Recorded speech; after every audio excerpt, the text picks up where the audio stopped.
এই কৃষ্ণ।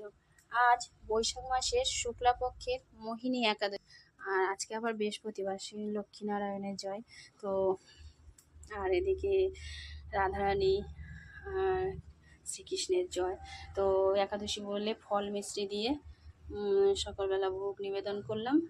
আর আমার ঘিয়ের প্রদীপ জ্বালিয়ে মঙ্গল আরতিও করা হয়ে গেছে। বৃহস্পতিবার বলে একটু ধূপ ধুনো জ্বালিয়ে সব ঘরে দেওয়া হয়ে গেছে। এবার একটু পাঁচালি পড়বো, একটু গীতা পড়ে নেবো আগে, তারপর পাঁচালিটা পড়ে তারপর পূজা কমপ্লিট করে ভোগ টোগ তুলে নেবো, প্রসাদ তুলে নেবো, নিয়ে তারপরে আমার ছেলে মেয়ে স্কুলে যাবে, ওদেরকে আবার রেডি করবো। আত্মস্নতস্তু যোগ হস্তিন চৈকান্ত মনস্নত ন চাতি স্বপ্নশীলস্য জাগ্রত নৈবচার্য। দোল পূর্ণিমা নিশি নির্মল আকাশ, ধীরে ধীরে বইতেছে মলয় বাতাস। লক্ষ্মী দেবী বামে করি বসি নারায়ণ করিছেন নানা কথা সুখে আলাপ।